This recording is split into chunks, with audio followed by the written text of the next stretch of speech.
Everything is fucking interesting when it comes to things like, I mean, you know, I believe in what I believe in. I believe in the theory of Atlantis. I believe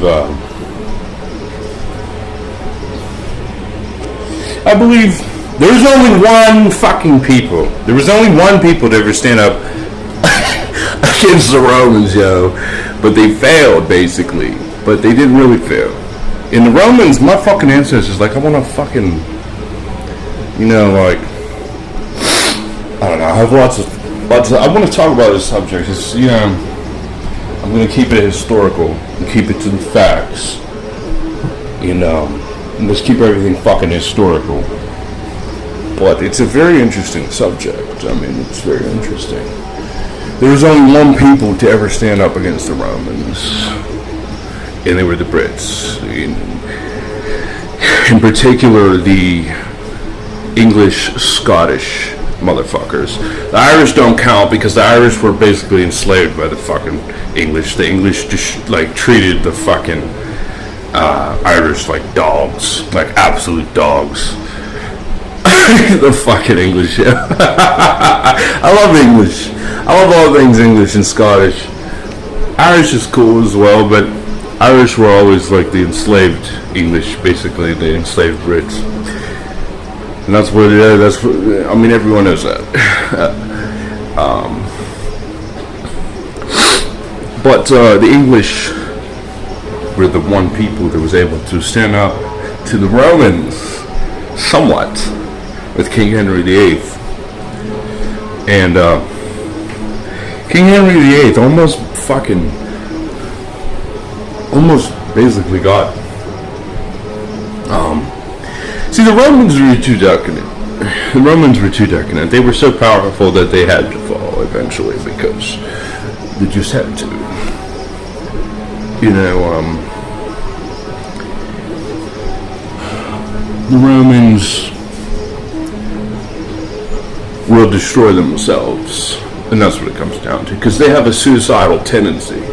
You know, Romans are very much like the Islamic terrorist who will put a fucking bomb on his chest and go fucking crash into a building or something and just blow himself up.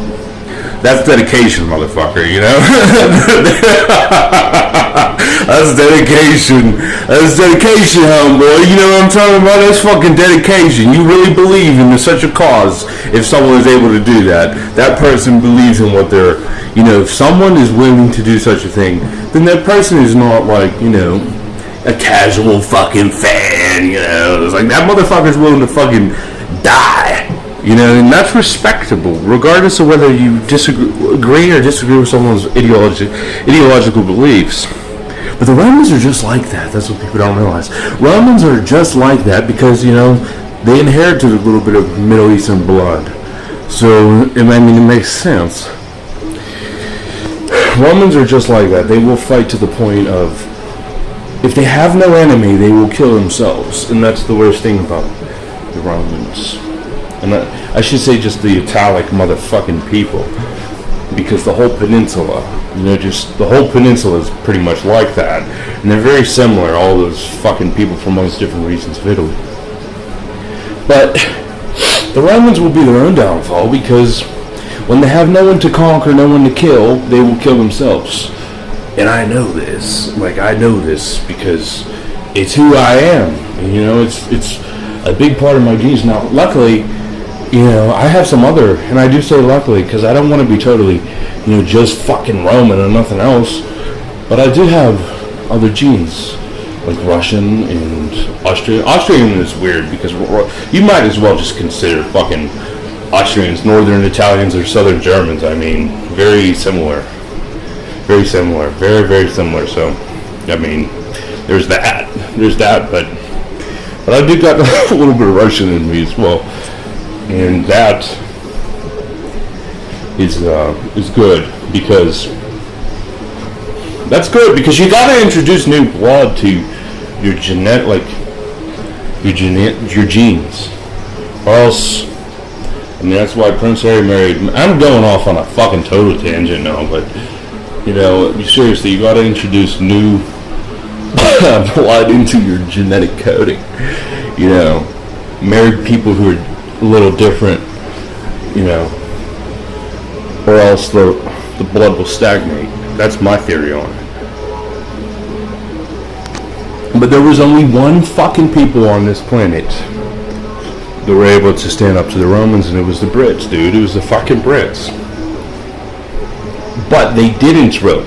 You know, they didn't, because King Henry VIII got fucking destroyed, and there was a big split in England. No one cares about this historical shit not like I do, but I geek the fuck out over this shit. I do. But I find it fascinating. It's my genes, you know? How could I not find this so interesting? You know, really, like, this geeks me the fuck out. I could talk about history all fucking day. You know, and I just look at it from a factual standpoint. I don't, you know, have any conspiracy theories about, you know, blah blah blah. I don't look into the conspiratorial nature of it so much, because that's where people want to implicate things that they really don't know anything about. Because you would have to have been there in a historical situation to know the facts of it. So anyway, you know, King Henry VIII and all this, you know, his house got, the Tudor dynasty got fucking destroyed, and Guy Fawkes came in there and fucking Jesuit fucking destroyed the fucking thing. And, you know, his descendants were, half of them were Catholic, half of them were Protestant, Anglican. Anglican was the creation of people don't realize, like, you have to know the intricacies of this. There's a difference between Protestant, Anglican, and fucking Roman. Roman Catholic. And then amongst the Catholics, there's a whole bunch. There's Eastern Orthodox, which are technically like the strange, weird-ass cousins of Catholics. Like, it all matters, is what I'm saying. This has a political basis. If you don't understand the political intricacies of this, then you don't understand history at all. I mean, come on, like, there's a big difference between Protestant, Roman fucking Catholic, and Anglican, and all this shit. And this affects our world today, and it's like, you know, so they split up fucking England. They introduced some new blood in there. Literally some new blood, because they didn't like the Tudors. They're like, get the fucking Tudors out. Get the Tudors out. Make fucking that Queen Bloody Mary fucking marry the King Ferdinand, I believe, of fucking Aragon, or something like that. Maybe I'm totally off on that, but she had to marry into the fucking House of Spain. She had to. That's why they called her Bloody Mary, because she was a fucking crazy ass bitch, and she destroyed anyone in her fucking path. I mean, this shit is fascinating.